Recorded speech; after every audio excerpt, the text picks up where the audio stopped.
हम आपको सीधे लिए चलते हैं प्रयागराज, जहां आज मसुकुद्दीन की बारी है। प्रशासन के मुताबिक धूमनगंज के असरौली में मसुकुद्दीन के मकान पर आज बुलडोजर की कार्रवाई आप अपने टेलीविजन स्क्रीन पर इस समय लाइव देख रहे हैं। प्रशासन बुलडोजर लेकर पहुंचा और ये एक्शन आप अपने टेलीविजन स्क्रीन पर इस समय देख भी रहे हैं। ये आलीशान मकान, हम आपको बता दें कि ये मसुकुद्दीन के खिलाफ कई आपराधिक मामले दर्ज हैं। पुलिस के मुताबिक धूमनगंज और कर्नलगंज थानों में मसुकुद्दीन के खिलाफ 16 से ज्यादा आपराधिक मामले दर्ज है। वहीं उसके जो 2 बेटे हैं, पुलिस के मुताबिक वो भी अपराध में संलिप्त पाए गए।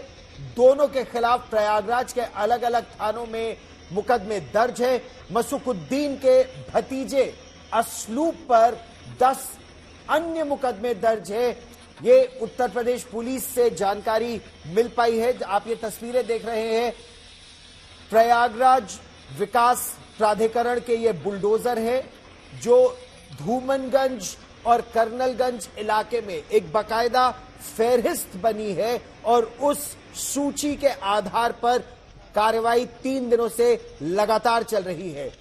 जो आरोपी है मसुकुद्दीन, उसके 2 बेटे, एक भतीजा जिस पर 10 मामले दर्ज है, इन सभी पर या गुंडा एक्ट, हत्या का प्रयास, डकैती समेत अलग अलग धाराएं लगी है।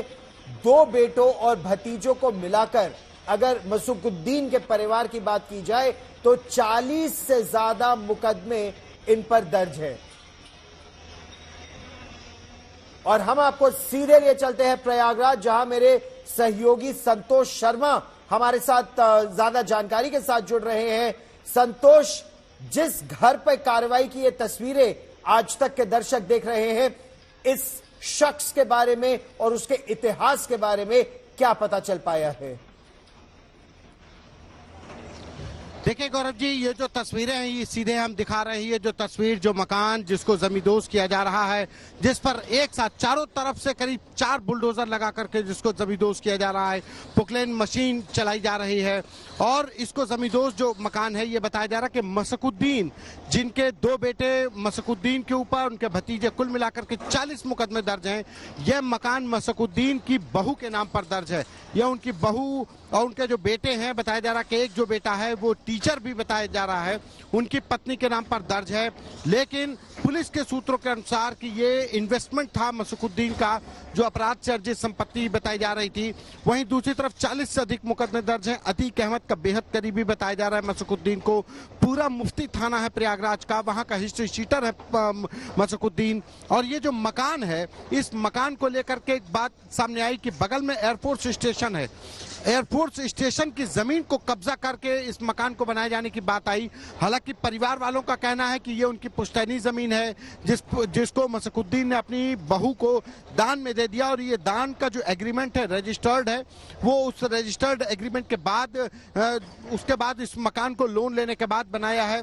लेकिन प्रयागराज विकास प्राधिकरण का कहना है कि ये जो जमीन है, इस जमीन को एयरफोर्स की जमीन बताई गई और जिस पर यह बुलडोजर चल रहा है। बहरहाल मसुकुद्दीन और उनके 2 बेटों और उनके 2 भतीजों पर 40 से ज्यादा मुकदमे दर्ज हैं। मसुकुद्दीन पूरा मुफ्ती थाने के हिस्ट्री शीटर हैं, जिनके इस मकान को इनकी बहू के नाम पर कागजों में ये दर्ज है। लेकिन प्रशासन के अधिकारियों का कहना है कि ये सिर्फ बहू के नाम का इस्तेमाल किया गया है। इसमें असल पैसा मसुकुद्दीन का लगा है, जो कि अपराध से अर्जित कमाई है, जो उनके हनक से अतीक अहमद के करीबी होने के चलते जो पैसा कमाया, उससे ये मकान खड़ा किया गया, जिसको आज जमींदोज किया जा रहा है। ये सबसे बड़ी बात कि प्रयागराज के पूरा मुफ्ती थाना क्षेत्र का ये इलाका है, ये आउटर इलाका है प्रयागराज का, ग्रामीण इलाका। इसके बाद कौशाम्बी जिला शुरू हो जाता है, वहां पर ये मकान बनाया गया। बगल में एयरफोर्स स्टेशन है प्रयागराज का, वहां पर ये मकान बनाया गया और हाईवे के किनारे ही है। करोड़ों की जमीन है।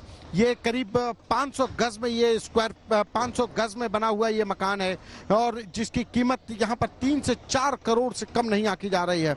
लेकिन प्रयागराज विकास प्राधिकरण का कहना है कि पूरा मकान बिना नक्शा पास करवाए तो बना ही था। लेकिन पुलिस का अपना क्राइम एंगल भी है कि अतीक अहमद के करीबी मसुकुद्दीन जो हिस्ट्री शीटर है, जो कभी अतीक अहमद के लिए शूटर के तौर पर काम किया, उनकी ये जमीन है, उनके द्वारा ये अपनी बहू को दिखाने के लिए कागजों में कानून से बचने के लिए ये जमीन दी गई और जिस पर ये मकान खड़ा है, जिसको आज जमींदोज किया जा रहा है। देखिए किस तरीके से बुलडोजर और जेसीबी मशीनें एक साथ काम कर रही हैं।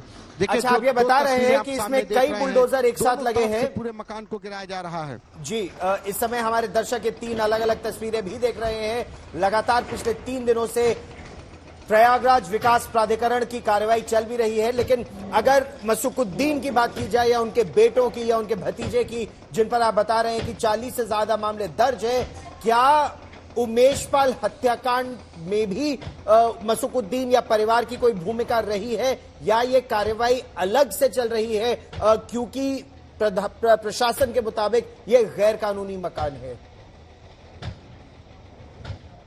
देखिए मैं बिल्कुल स्पष्ट कह सकता हूं कि ये उमेशपाल हत्याकांड से इसका मसूकुद्दीन का कोई मतलब नहीं है और उमेशपाल हत्याकांड से मसूकुद्दीन और कोई मतलब नहीं है। ये सिर्फ अपराध से अर्जित संपत्ति है। अपराध से अर्जित संपत्ति के चलते ये अतीक अहमद गैंग से संबंध होने के कारण मसूकुद्दीन की संपत्ति को जमींदोज किया जा रहा है और जिसके बाद अब ये जो एक्शन हो रहा है, ये जो देख रहे हैं आप कि बुलडोजर चलाए जा रहे हैं, चारों तरफ से बुलडोजर चलाया जा रहा है और इस पर ये जो एक्शन हो रहा है, इसको पुलिस ने आपराधिक एंगल तो दिया है कि अतीक अहमद गैंग से जुड़े रहे, अतीक अहमद के लिए शूटर का काम करते थे, लेकिन जिस उमेशपाल हत्याकांड की बात की जा रही है, उस उमेशपाल हत्याकांड से आज मसूकुद्दीन जिनकी बहू का घर ये गिराया जा रहा है, उसके कोई मतलब नहीं है, कोई कनेक्शन अभी तक नहीं बताया गया, कोई कनेक्शन अभी नजर नहीं आ रहा, लेकिन क्राइम एंगल जरूर है, क्राइम कनेक्शन जरूर है मसूकुद्दीन का और अतीक कनेक्शन भी है।